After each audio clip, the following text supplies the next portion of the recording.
విద్యార్థులకు స్వాగతం. మనం విదుర నీతి అనేటటువంటి పాఠం మొదటి పార్ట్లో మొదటి భాగంలో కొంత పాఠాన్ని ప్రారంభించుకున్నాం. ధృతరాష్ట్రుడు విదురుణ్ణి ధర్మ సూక్ష్మాలు చెప్పమని అడగడం, అందుకు విదురుడు ఉన్న విషయం ఉన్నట్టుగా చెబుతాను అని చెప్పేసి అనడం, సరే అని చెప్పేసి ధృతరాష్ట్రుడు అడుగుతూ ఉంటే విదురుడు ఆ పాఠాన్ని అంటే ధర్మ సూక్ష్మానికి సంబంధించినటువంటి పాఠాన్ని చెప్పడానికి ప్రయత్నం చేస్తూ ఉంటాడనమాట. విదురుడు ఎప్పుడూ కూడా నిజం మాట్లాడతాడు, ఉన్న విషయం ఏదో నిక్కచ్చిగా మాట్లాడతాడు. అందుకని ఏమంటారంటే నిజం ఎప్పుడు నిష్ఠూరంగా ఉంటుందంటారు. అంటే మన తప్పులుంటాయి, మన తప్పుల్ని ఎవడైనా మనల్ని ఎత్తి చూపించాడనుకో మనకు కోపం వచ్చేస్తుంది.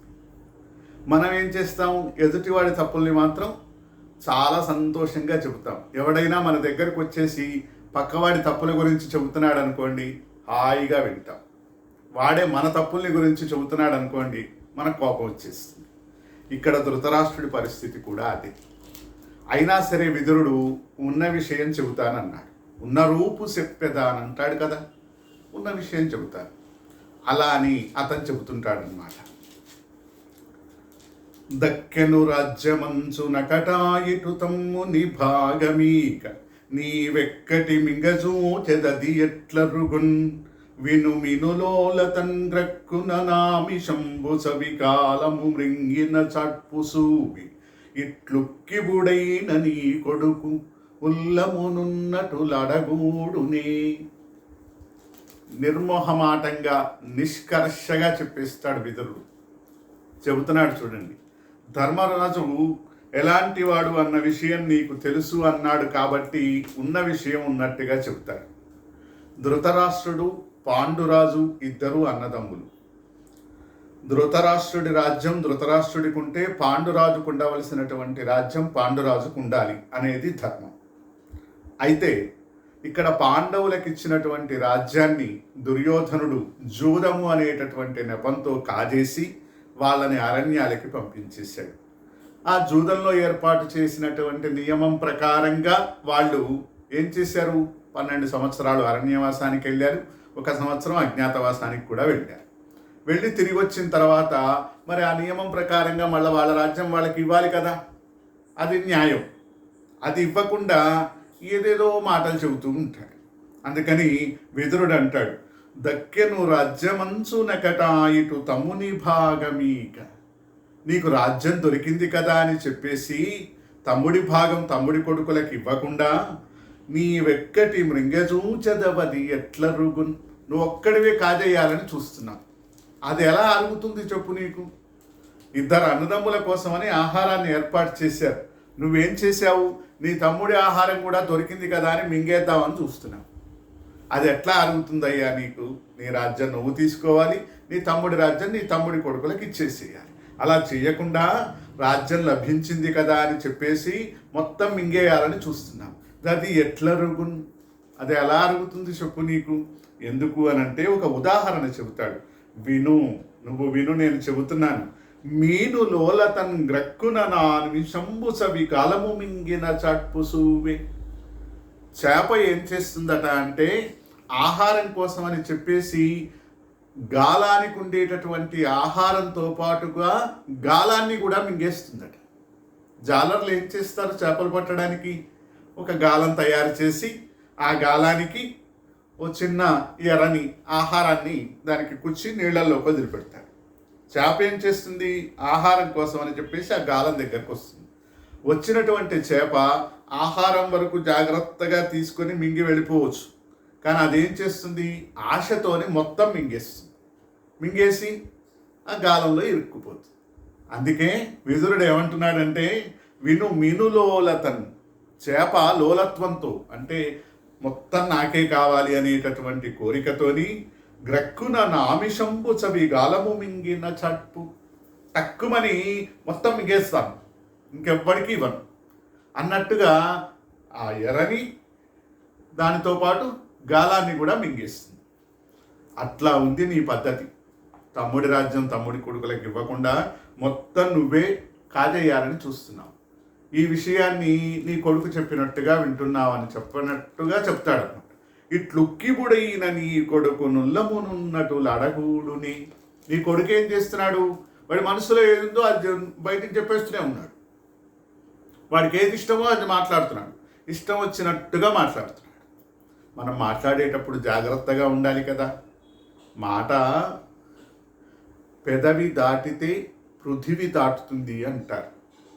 అంటే మన నోట్లో నుంచి వచ్చేటటువంటి మాట ఎంత జాగ్రత్తగా ఉండాలో మనం చాలా జాగ్రత్తగా మాట్లాడాలి. ఎవరితోనైనా మాట్లాడేటప్పుడు మన మనస్సులో ఉండేటటువంటి ఆలోచనల్ని పరిశుభ్రంగా ఉంచుకోవాలి. మన మాట కూడా చాలా పరిశుభ్రంగా ఉండాలి. ఎదుటి వాళ్ళని అవమానించేటట్టుగా ఎప్పుడూ కూడా మాట్లాడకూడదు. కానీ నీ కొడుకు ఏం చేస్తున్నాడు? ఉక్కిబుడైన అంటే ఒక రకమైనటువంటి మూర్ఖత్వం. అన్నీ నాకే కావాలి, ఇంకెవ్వడు బతకొద్దు లోకంలో, నేను ఒక్కనే గొప్పవాడిని కావాలి. అట్లాంటి వాడు నీ కొడుకు దుర్యోధనుడు. ఉల్లమునున్నట్లు అడగూడుని. వాడి మనస్సులో ఏదుంటే అది అనేస్తాడు. మొత్తం రాజ్యం అంతా నాది, మీకు సంబంధమే లేదు, మీరు వెళ్ళిపోండి అని చెప్పేసి ఇష్టం వచ్చినట్టుగా మాట్లాడతాడు. అది తప్పు కదా. అనవిని నిరత్తరుండై మనుజేంద్రుడు కొంతసేపు మ్రాన్పడి తలపుల్ వెనగొన నిద్రాహానిందను వలయగ విదురుతోడ దానిట్లని. ఆ మాట అనగానే విదురుడు, ధృతరాష్ట్రుడు ఒక్కసారిగా మ్రాన్పడిపోయాడు. అంటే ఏమి తోచని వాళ్ళలాగా తయారైపోయాడు అనమాట. ఎందుకు? ఉన్న విషయం చెప్పాడు కదా, ఉన్నదిన్నట్టుగా చెప్పాడు వాడి కొడుకు గురించి, ధృతరాష్ట్రుడి గురించి. ధృతరాష్ట్రుడు చాలా బలవంతుడు. భారతంలో చెప్పిన ప్రకారంగా 10,000 ఏనుగుల బలం కలిగినటువంటి వాడు ధృతరాష్ట్రుడు. కానీ పుట్టంధుడు, అంటే పుట్టుకతోనే గుడ్డివాడు. కాబట్టి రాజ్యభారం అంతా కూడా ధృతరాష్ట్రుడి తమ్ముడైనటువంటి పాండురాజు చూసేవాడు.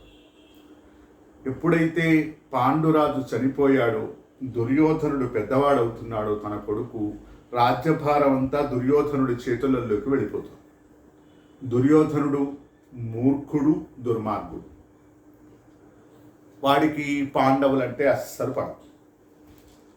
ఇక్కడ వచ్చింది సమస్య అంతా కూడా. ఈ విషయాన్ని ఉన్నది ఉన్నట్టుగా విదురుడు నిర్మోహమాటంగా చెప్పేశాడు. చేప గాలంతో ఎర్రతో పాటు గాలాన్ని మింగడానికి ఎలా ప్రయత్నం చేస్తుందో, నువ్వు నీ రాజ్యంతో పాటు నీ తమ్ముడి రాజ్యం కూడా కాజేయాలని చూస్తున్నావు. దానివల్ల జరిగేది ఏమిటి అంటే, చేప ఏ విధంగానైతే గాలానికి చిక్కుకొని మరణిస్తుందో, నువ్వు కూడా నీ పరిస్థితి కూడా అలాగే అవుతుంది అని చెప్పకుండానే చెప్పాడు విదురుడు. అలా చెప్పేసరికి ధృతరాష్ట్రుడు నిరత్తరుడైపోయాడు. ఏం మాట్లాడాలో అర్థం కాల. ఉన్న విషయం ఉన్నది ఉన్నట్టుగా చెప్పేసరికి తను ఏమంటాడు? కొంతసేపు మాన్పడి తలపుల్ వెనగొన నిద్రాహానిందను వలయక. నిద్ర లేకపోవడం చేత శరీరం అలసిపోయినటువంటి వాడై విదురుతోడ దానిట్లని అని విదురుడితోని ఇలా అంటున్నాడు. ఇందాక నీదు పలుకులడెందము తాపంపు కొంతడెందుపడియే నాకుందగ నయానయంబుల చందంబులు చెప్పుచుండు సౌజన్యనిధి. ఏమన్నాడంటే, ఇందాక నీదు పలుకుల, ఇంతకుముందు నువ్వు మాట్లాడినటువంటి మాటలున్నాయే, వాటి వల్ల కొంచెం మనస్సు బాధపడింది. అబద్ధమేం లేదు, ఉన్న విషయం ఏది, నువ్వు అన్న మాటలకి నా మనస్సు కొంచెం కోపంలాగా, కొంచెం తాపం వచ్చేసినట్టుగా అనిపిస్తోంది, కొంచెం బాధ కలిగినట్టుగా అనిపిస్తోంది. సరే కానీ ఏం చేస్తాం, ఉన్న విషయం అది. అయినా సరే నాకుందగ నయానయంబుల చందంబులు చెప్పుచుండు సౌజన్యనిధి.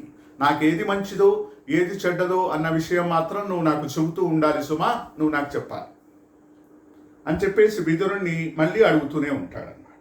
అడిగితే అనిన విని విదురుణ్ణి ఇట్లండి. ఆ మాటలకి విదురుడు ఈ విధంగా అంటున్నాడు.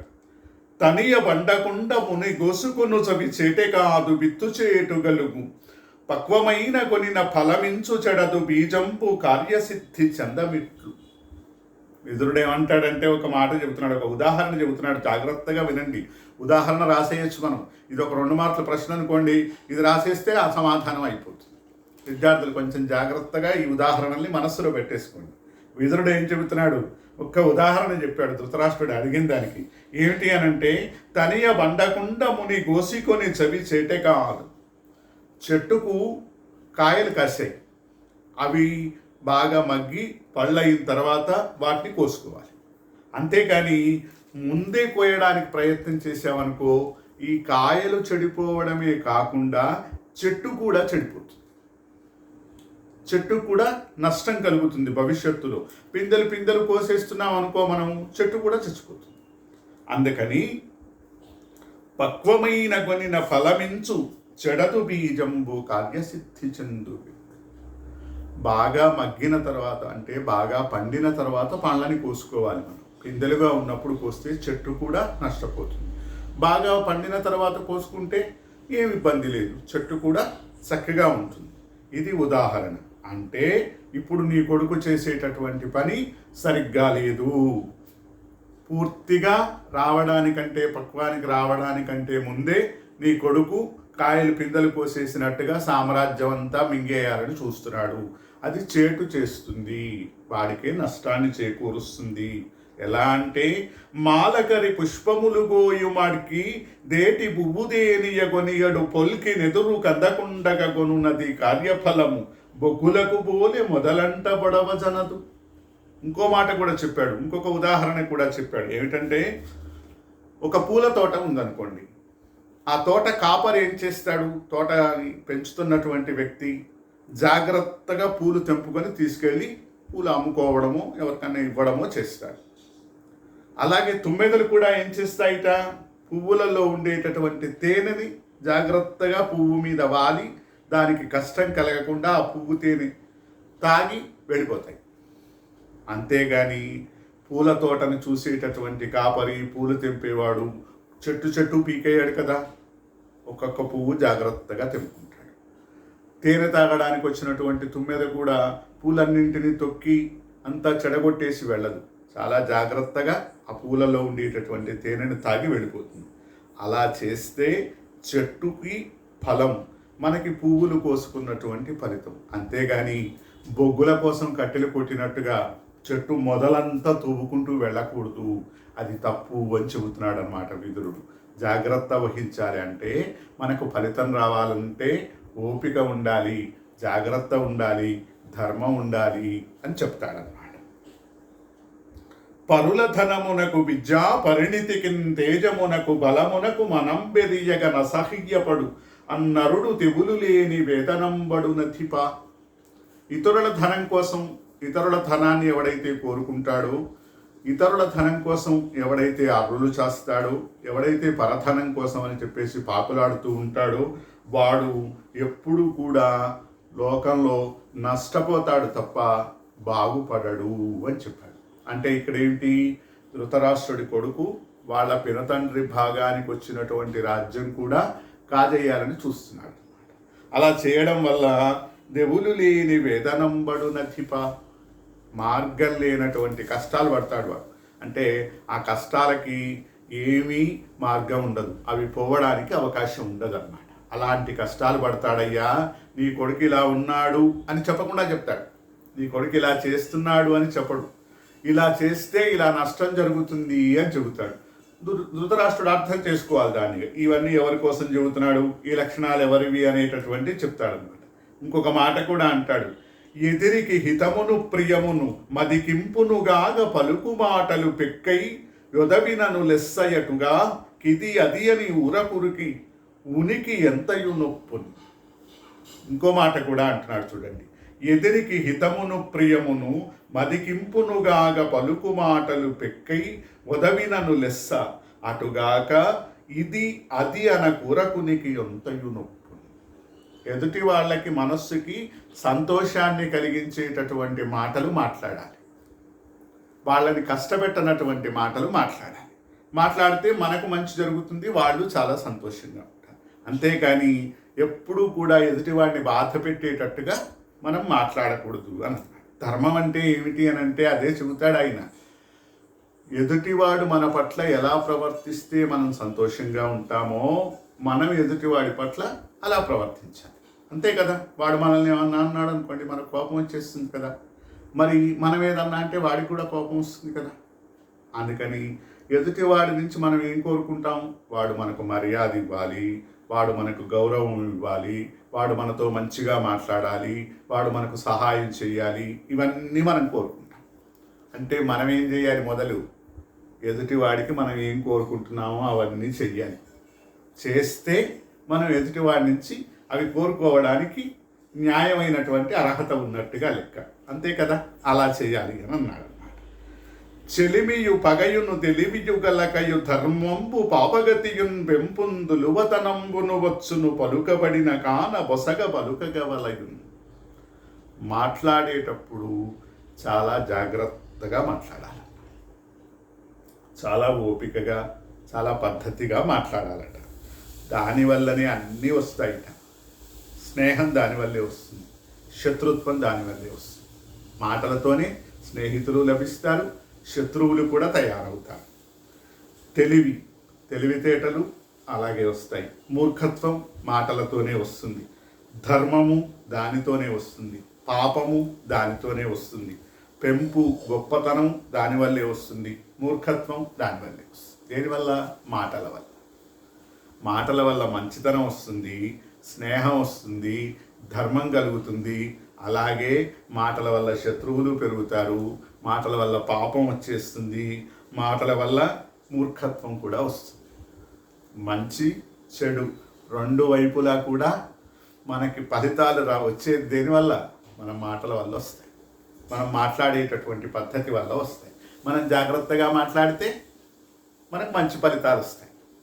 అంతే కదా, మనం మాట్లాడే దాన్ని బట్టి ఎదుటి వాళ్ళు మనల్ని ఎలా ఉంటారు, ఈయన ఎలాంటి వాడు, ఈయన ఎలా మాట్లాడతాడు, ఈయన ఒక పద్ధతి కలిగిన వ్యక్తయ్యా, ఎవరిని ఏమి అనడు అని చెప్పడానికి అవకాశం ఉంటుందన్నమాట. అందుకని ఏమంటాడంటే, ఫలవృక్షం పెంచేవా ఫలముల ఆరగించేవు, ముళ్ళ మొక్క నాటేవా ముళ్ళు గిచ్చి వగచేవు అన్నాడు. నువ్వు ఒక పళ్ళ చెట్టును పెట్టావనుకో, అది పెరిగి పెద్దదైన తర్వాత నీకు పళ్ళు ఇస్తుంది. ఒక ముళ్ళ మొక్క నాటావనుకో, దాని దగ్గర పోతే ముళ్ళు గుచ్చుకుంటాయి. అంతే కదా, మనం ఎప్పుడూ కూడా ఏం చేయాలి? మంచితనాన్ని ప్రోత్సహించడానికి ప్రయత్నం చేయాలి అని చెప్తాడనమాట. మంచితనం కానీ ఏదైనా సరే ఎలా సాధ్యమవుతుంది? మాట ద్వారా సాధ్యమవుతుంది, మనం మాట్లాడేటటువంటి దాని ద్వారా.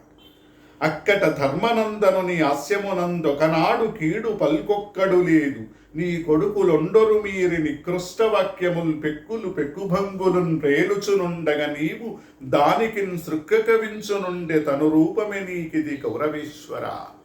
ఇంకొక మాట కూడా చెబుతాడు ఆయన. మాట్లాడేటప్పుడట తనుపున విరిగి నాలుగుల ననుపున బుచ్చంగవచ్చు. శరీరంలోకి ఏమన్నా ఆయుధాలు వచ్చి గాయం చేశాయనుకోండి, ఇనుప ములుకులు వచ్చి గుచ్చుకున్నాయనుకోండి, వాటిని ఆ ములుకుల్ని తీసేయచ్చు. కొంతకాలానికి ఆ గాయాలు కూడా మానిపోతాయి. వైద్యం చేస్తే, మందు ఏదో వేసేస్తే ఆ గాయాలు మానిపోతాయి. కానీ మాటలు ఉంటాయే, కఠినమైనటువంటి మాటలు, మనమున నాటిన మాటలు, మన మనస్సులో ఉన్నటువంటి నాటుకుపోతాయి కొన్ని మాటలు. ఒక్కొక్కళ్ళు కోపంగా ఇష్టం వచ్చినట్టుగా మనల్ని దూషించినట్టుగా మాట్లాడినటువంటి మాటలు ఉంటాయే, అవి ఏం చేస్తాయి? మన మనస్సులలో లోపల వెళ్ళిపోయి అలాగే ఉంటాయి, అవి పోవు.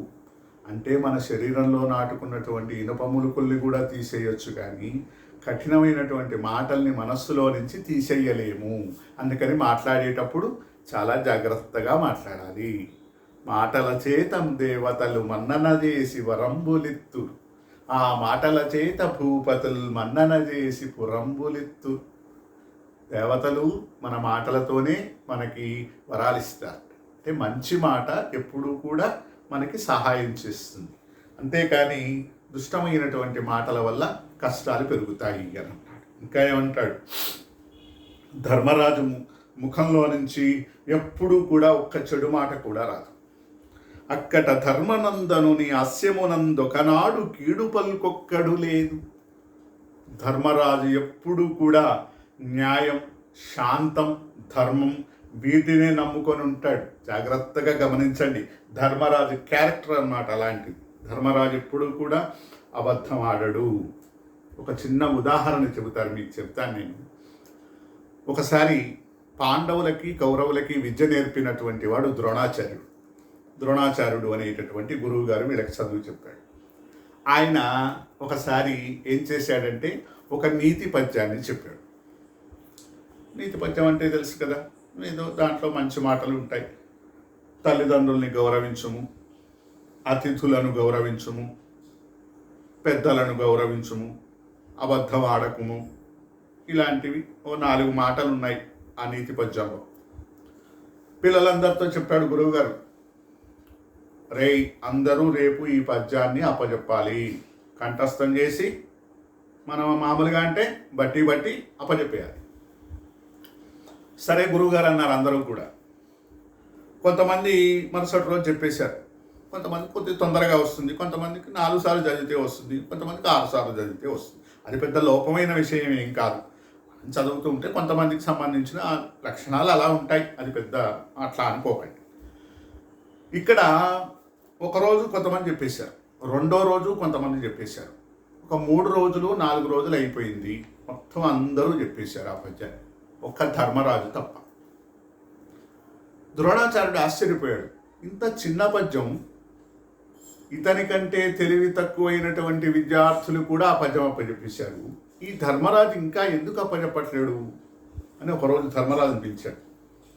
పిలిచి, ఎందుకయ్యా నువ్వు మిగిలిన పిల్లలందరూ కూడా నేను చెప్పినటువంటి ఆ నీతి పద్యాన్ని అప్పచెప్పేశారు, నువ్వు ఇంకా ఎందుకు అప్పచెప్పలేదు అని అడిగాడు.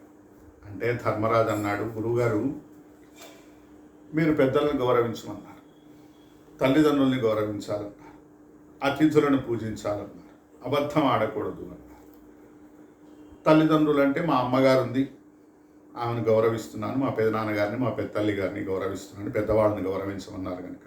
ఇంటికి ఎవరైనా అతిథులు వస్తే వాళ్ళకి సేవ చేస్తున్నాను, వాళ్ళ కాళ్ళు కడుక్కోవడానికి నీళ్ళు ఇవ్వడం, మంచినీళ్ళు ఇవ్వడం, వాళ్ళకి భోజన ఏర్పాటు చేయడం, మా ఇంటికి ఎవరైనా మహర్షులు వచ్చినా అతిథులు వచ్చినా వాళ్ళకి గౌరవిస్తున్నాను. కానీ అబద్ధం ఆడకూడదు అన్నారు. ఆ పద్యంలో ఉన్న ఇంకొకటి, అబద్ధం ఆడకుండా ఉండడము అనేది ఇంకా పూర్తిగా అలవడలేదు, నాకు ఇంకా పూర్తిగా అలవాటు కాలేదు గురువు గారు, అది అయిన తర్వాత చూద్దాం అనుకున్నాను అన్నాడు ధర్మరాజు. మీరు చూడండి, అంటే ఒక నీతి పద్యాన్ని చెబితే గురువుగారు దాన్ని బట్టి పట్టేసి అప్పచెప్పడం కాదు, దాన్ని జీవితానికి అన్వయం చేసుకుంటున్నాడు అన్నమాట. జీవితంలో ఆ నీతి సూత్రాల్ని పాటిస్తున్నాడు. ఇది ధర్మరాజు యొక్క వ్యక్తిత్వం. ధర్మరాజు అలాంటి వ్యక్తిత్వం కలిగినటువంటి వాడు. మీకు అర్థమవుతోంది కదా ధర్మరాజు క్యారెక్టర్ ఎలాంటిది, ధర్మరాజు ఎలాంటి వ్యక్తిత్వం కలిగిన వాడు అనేది. అందుకని విదురుడు ఏమంటాడంటే, ధర్మరాజు ముఖంలో నుంచి ఏ రోజు కూడా ఒక్క తప్పు మాట కూడా రాదు. అక్కట ధర్మనందనుని హాస్యమునందొకనాడు కీడు పల్కొక్కడులే, నీ కొడుకులొండరు మీరి నికృష్ట వాక్యములు పెక్కులు పెక్కుభంగులను ప్రేలుచునుండగా. ధర్మరాజు ముఖంలో నుంచి అంటే నోట్లో నుంచి ఎప్పుడూ కూడా ఒక తప్పు మాట కూడా రాదు. కానీ ఇక నీ కొడుకులు ఉన్నారే 100 మంది, వాళ్ళు ఏం చేస్తారట, ఒండరు మీరి, ఒకడిని మించి ఒకడు. మళ్ళా వీడేనా ఇలా మాట్లాడేది, నేను వీడికంటే మాట్లాడతాను. నికృష్ట వాక్యములు పలుకుచు, అన్ని దరిద్ర మాటలే మాట్లాడతారు. ఎలా, ఒకడిని మించి ఒకడు మాట్లాడతాడు. ఇవాళ వీడు ఒక చెడ్డ మాట మాట్లాడితే నువ్వేనా, నేను ఇంతకంటే పెద్ద చెడ్డ మాట మాట్లాడతాను అని ఇంకొకడు రెడీ అవుతాడు. పెక్కుబంగులను రేలుచునుండగా, ఒక రకం కాదట, నానా రకాలైనటువంటి దుష్ట మాటలన్నీ మాట్లాడతారు, నానా రకాలైనటువంటి చెడ్డ మాటలన్నీ మాట్లాడతారు నీ కొడుకులు. ధర్మరాజు అలాంటి వాడు, నీ కొడుకులు ఇలాంటి వాడు నాయనా, నీవు దానికి సృక్క కవించునుండే. పోనీ నువ్వైనా నీ కొడుకులను ఏమైనా మందలిస్తున్నావా అంటే అది లేదు, వాళ్ళు అంటుంటే విని ఊరుకుంటున్నావు, అంతే కదా. పిల్లల్ని తప్పుడు మాటలు మాట్లాడినప్పుడు తల్లిదండ్రులు మందలిస్తే వాడు ఆ మార్గంలో నుంచి మంచి మార్గంలోకి రావడానికి అవకాశం ఉంటుంది. ధృతరాష్ట్రుడు ఏం చేస్తున్నట్ట, కొడుకులు చెడ్డ మాటలు మాట్లాడుతూ ఉంటే విని ఊరుకుంటున్నట్ట. సుక్క కవించునుండే, వాళ్ళని అడ్డుకోవడం లేదు, వాళ్ళ మాటలు విని విని విసుగు కూడా అనిపించట్లేదు ఈయనకి, వింటూనే ఉన్నట్ట. తను రూపమే నీకిది కౌరవేశ్వర, ఇప్పుడు నీకు వస్తున్న ఫలితాలున్నాయే, పాండవులను అరణ్యవాసం పంపించడము, ద్రౌపది వస్త్రాపహరణము, ఇవన్నీ కూడా నువ్వు వాళ్ళని పట్టించుకోకుండా వాళ్ళకి మంచి చెప్పకుండా ఉండడం వల్ల వచ్చినటువంటి ఫలితాలే ఇవన్నీ కూడా. ఓ కౌరవేశ్వర, కౌరవ వంశంలో గొప్పవాడైనటువంటి ఓ మహారాజా, నువ్వే నీ కొడుకుల్ని ఇలా చేసావయ్యా అని చెబుతున్నాడు అన్నమాట. చేటుకాలమైన చెడ్డమాటలు నెరిగాని తిరుగుబట్టు కర్జములును తగవులట్లు దోచు తగియడునవి అవి నీతులని మనంబు నిశ్చయించు. ఇంకో మాట కూడా అన్నాడు. ఏమంటాడంటే చెబుతున్నాడు విదురుడు, కాలము మనకు వ్యతిరేకంగా ఉందనుకోండి, అంటే మనకు చెడ్డ కాలం నడుస్తోంది, అంటే మన టైం బాగాలేదంటాం కదా, అలా అనుకోండి. మనకు సమయం మంచిగా లేనప్పుడు, అంటే మనకి మంచి సమయం కానప్పుడు సమయం మంచిది చెడ్డది అని ఏమీ ఉండదు, దాని మానాన అది వెళ్ళిపోతూ ఉంటుంది, అంతే కదా. గడియారం ఏం చేస్తుంది, దాని మానాన అది తిరుగుతుంది. కాసేపు మంచి టైం అని, కాసేపు చెడ్డ టైం అని అట్లా ఏమీ తిరగదు కదా, సమయం మామూలుగా గడిచిపోతూ ఉంటుంది. ఇక్కడ మనకి సంబంధించినంత వరకు మన టైం బాగాలేదురా ఇవాళ అంటాం, ఏదన్నా చెడు జరిగితే. అట్లా మనకి చెడ్డ సమయం వచ్చినప్పుడట ఏమవుతుందట అంటే, చెడ్డ మాటలేమో మంచి మాటల్లాగా అనిపిస్తాయి మనకి, మంచి మాటలేమో చెడ్డ మాటల్లాగా అనిపిస్తాయి. అంటే ఎవరైతే మనకు చెడు చేయడానికి ప్రయత్నం చేస్తారో వాళ్ళు చెప్పింది వింటాం. ఎవడైనా మనకి మంచి చేయడానికి ప్రయత్నం చేసి మనకి మంచి అవుతుంది అని చెప్పేసి కొంచెం ఏదన్నా కఠినంగా చెప్పాడనుకో, వాడిని దూరం పెట్టిస్తాం, వాడితో కోపంగా మాట్లాడతాం. ఎప్పుడు ఇవన్నీ జరుగుతాయి, మన సమయం మంచిది కానప్పుడు, మనకు చేటు కాలం దాపురించడం. అంటే మనం కష్టాలు బాధలు వచ్చేటటువంటి సమయం వచ్చినప్పుడు మనకి మంచి మాటలు చెడ్డగా అనిపిస్తాయి, చెడ్డ మాటలు మంచిగా అనిపిస్తాయి అని చెబుతున్నాడు. అందుకని ఏమంటాడు ఇంకా, నీ బుద్ధి పాండవులతోడి విరోధం బొనెడా మరలంబడమి పాపం వింతియకాక ఎమిసేయుధం. నీ బుద్ధి ఉందే ఎప్పుడు పాండవులకు వ్యతిరేకమే. ఎంతసేపు నీ తమ్ముడి కొడుకులు కదా వాళ్ళని ప్రేమగా చూసుకుందాం, వాళ్ళ రాజ్యం వాళ్ళకి ఇద్దామన్న ఆలోచన నీకు ఎప్పుడూ లేదు. ఎంతసేపు వాళ్ళకి విరోధమే, ఎంతసేపు శత్రుత్వమే. ఏం చేస్తాం? మన కులంబునం తేజో ధైర్య ధార్మికత్వాది గుణంబుల గరిష్ఠుండైన యుధిష్ఠరుండు నీ సిరికి వెలియై ఇట్లుండుట తగవగుని. మన వంశం మొత్తంలో కూడా ధర్మమూర్తి అయినటువంటి వాడు యుధిష్ఠరుడు. యుధిష్ఠరుడు అంటే ధర్మరాజు అని అర్థం. ధర్మరాజుకు ఉన్నటువంటి మరొక పేరు యుధిష్ఠరుడు. యుధిష్ఠరుడు నీ సిరికి వెలియై ఉంటాడు, అంటే నీ సంపదకి సంబంధం లేకుండా దూరంగా ఉండడం ఉందే, అంటే నీ సంపద ఏది కూడా నువ్వు ధర్మరాజుకి ఇవ్వడం లేదు. అలా ఉండడం వల్ల మన వంశానికే నష్టం అయ్యా ధృతరాష్ట్ర, నీకు అర్థం కావడం లేదు. నీ తమ్ముడి కొడుకుల్ని దగ్గరికి తీసుకో. నీ పెద్దతనంబు సూచి సైరణ వాటించి ఉన్నవాడని, నువ్వు పెద్దవాడివని, నువ్వు పెదనాన్నవని అతను ఏం చేస్తున్నాడు, ఏమీ మాట్లాడకుండా ఊరుకుంటున్నాడు. నువ్వు చేసే తప్పులన్నింటికి కూడా, నీ కొడుకు చేసే తప్పులకి, నువ్వు చేసే తప్పులకి అలా ఊరుకున్నాడు, ఏమీ అనకుండా ఊరుకున్నాడు. నీ మీద ఉన్నటువంటి గౌరవంతో ఏమనకుండా ఊరుకుంటున్నాడు. అనగానే ధృతరాష్ట్రుడు ఏం చేశాడు, విదురుడి వైపు తిరిగాడు. తిరిగి విదురు దిక్కు ముఖంపై ధృతరాష్ట్రుడు, నీ చెప్పిన నీతి వాక్యంబులవా నా మనము అనివోవది ఇంకనూ చెప్పు మనవుడు. నువ్వు చెబుతున్నటువంటి నీతి మాటలు ఉన్నాయే, వాటి వల్ల నా మనస్సు ఇంకా శాంతిని పొందడం లేదు, ఇంకా కొన్ని మంచి మాటలు చెప్పు అని అడుగుతున్నాడు. నువ్వు తప్పు చేస్తున్నావయ్యా, నీ కొడుకు తప్పు చేస్తున్నాడు, నువ్వు తప్పు చేస్తున్నావు అని చెబితే వినడు. ఇంకా చెప్పు, ఇంకా చెప్పు, నీ మాటల వల్ల నాకు ఇంకా పూర్తిగా సంతృప్తి కలగడం లేదు, ఇంకా ఏమైనా మంచి మాటలు చెప్పు అని చెప్పి ఇంకా అడుగుతూ ఉంటాడు ధృతరాష్ట్రుడు. అడిగితే విదురుడు ఏం చేస్తాడు, సరే అలాగే చెబుతాను అని చెప్పేసి ఇంకొన్ని మంచి మాటలు చెప్పడానికి ప్రయత్నం చేస్తూ ఉంటాడు అన్నమాట. ఈ భాగంలో ఏం చేద్దామంటే మనం ఇక్కడ ఆద్దాం. మళ్ళీ మూడవ భాగంలో ఇక్కడి నుంచి మిగిలిన అంశాల్ని చెప్పుకుందాం. విదురుడు ఇంకెన్ని మాటలు చెప్పాడు, ఎలాంటి మాటలు చెప్పాడు, అన్నీ కూడా ధర్మ సూక్ష్మాలే చెబుతూ ఉంటాడనమాట విదురుడు. ఆ ధర్మ సూక్ష్మాలు ఇంకేం చెప్పాడు అన్న విషయాన్ని మళ్ళీ మనం మూడవ భాగంలో చెప్పుకుందాం. సరేనా? ధన్యవాదాలు.